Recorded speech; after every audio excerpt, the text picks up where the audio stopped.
brings the ball down below his waist, below his chest, you feel like it's got to be your ball? Yeah, 100%. That's the only advantage I have when guarding bigger players is, the ball exposes itself.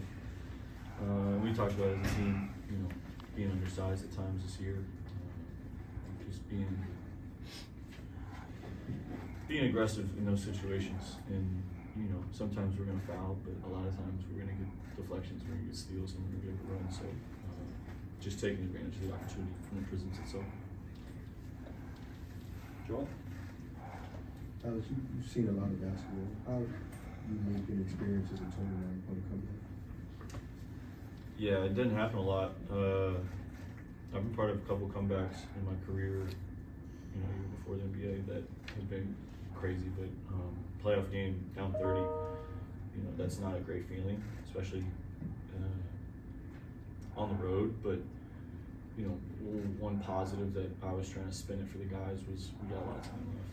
There's a lot of basketball to be played, a lot of possessions in the game, and I just felt like at halftime when we were at 26, I was like, excuse me, I was talking to the guys in the locker room just about getting it to low double digits, 10, 11, 12, and from there I felt like we could win the game. And that first unit came out and hit them right in the mouth in the third quarter. Chet made a bunch of shots for us to get us going, but they got stops, and from there, it was just momentum was on our side. It's a dangerous thing in the playoffs.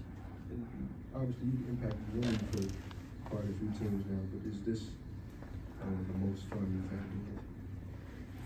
Yeah, I won a championship. That was pretty fun. So TBD on that answer. But this group of guys, just the energy and the tenacity that we do it. 1, 2, 3, 4 guys on the court, 2 minimum at any point in time. There's always 2 guys out there at least that are really getting after it. Playing with, myself personally, I love playing defense. I love competing on that end, and that's just fun. And then being surrounded by a bunch of dudes that also enjoy that and find enjoyment and pride on that side of the floor, it's a lot of fun, yeah. Go ahead. Mark said that you all, as a team, got away from character, got out of character in the first half and had the weekend. In what ways do you feel like you got out of character? Defensive numbers obviously speak for themselves, but specifically which ways?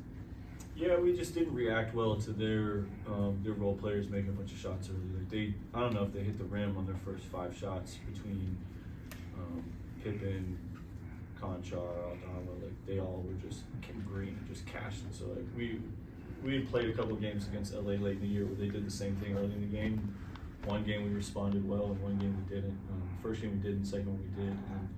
And I thought even then we did a good job of responding to the game. We didn't make shots, and we kind of let that affect our defense. And our defense is our superpower. When we're locked in on that side of the ball, we're an unstoppable force because we just have so many guys and such great instincts and can finish possessions. So I think just giving up a lot of stuff in the paint in that second quarter after they made threes. We got away from that and let them get out in transition. And then that obviously just, playing against a set defense coming down, they were able to turn up the pressure a little bit. So just getting back to getting stops and then moving the ball on offense in the third quarter was big for us. And more turnovers and buckets in the second half. You talk about defense being superpower. What do you think of a stat like that? Yeah, they missed their main guy, their main ball handler a little bit with Ja when he went out. They put a lot of pressure on Pippen Jr. and Bane, and I could tell. excuse me. Queso was giving Pippen Jr. hell, bringing him up to court into the third, beginning of the fourth, just with how much energy he was having to put into playing defense on Shea, and then bring the ball up and initiate offense. So a lot of that was us just playing with instincts too. A couple times Queso sped him up, and I think I peeled off and went double, got a steal. So just playing aggressive, and when you're down 20-something in a game, especially in the playoffs, you kind of have to just go for it. So for us, it was just about trying to get as many turnovers as we could and try and play fast and come back. You talked about momentum. What's kind of the feeling is that momentum is building? You sense kind of the pressure building on them at the same time? Yeah, that's all you're trying to do at that point. You're down 20 25, 30 in a game. You just want to make enough of a push to put it on the other team to make plays. And I thought we did a great job of that. You know, obviously us making a couple shots in the third quarter helped. And we got to set our defense and really get after it. Like you said, you know, turnovers helped us get out too. But yeah, it's just you got to go for it. You know, you got to go for it. There's nothing to wait. You know, if you don't make a comeback, then you got to shut it down and go for the next game. But we were able to make a good run, and then, like you said, the game got close and they got slower. The game kind of switched to the pace that benefited us. Alex, this is the second straight game where you've dove on the floor for the loose ball. You get it tied up, but you call a timeout. You guys retain possession, and you're pretty fired up after those plays. Just in your experience in the playoffs, just can you speak to how much weight a play like that holds in these games? Yeah, it's just a tone setter more than anything. And especially in this game, it's a possessions game. You know, when we were down however many we are at the time, I don't know if it was 6 or 8 or whatever it was. One possession could make the difference. You know, we missed a couple free throws late. If they bang in a 3 and tie the game, now we got to go make one. If I don't get that stop, then maybe they go up 1 or up 2. So I'm just understanding the moment of how big each individual possession is, and just competing through that. And that's what this time of the year is for. And if you're not diving on the floor and trying to get every single ball and retain possession for your team, then you probably shouldn't be here. Kind of to piggyback off that, you talked about how you've been able to play a little differently in the postseason. How are you physically holding up through 3 games now?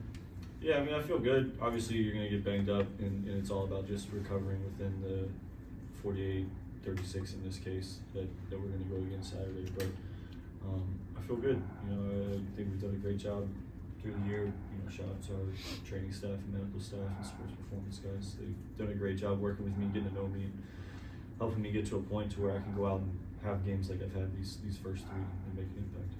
Here's the last question, Joel. Obviously, your postseason experience with Chet is still young, but how have you seen him seize the opportunity, and what you see from him from half to half tonight? Yeah, I mean, one nice thing for Chet is that you don't have to get him ready to play. Like, he has a very high standard for how he wants to play, and that is, you know, the beginning of greatness at any point in time. I have the same thing, excuse me, with myself, which is the reason that I'm here now sitting at this podium talking to you in the NBA. You have to have a high standard for how you want to play and hold yourself to that standard. He does a great job of that. For me, it's more about getting him out of his own way sometimes. I mean, he gets a little too frustrated with himself because it's not a perfect game. It's an imperfect game. We're going to turn the ball over.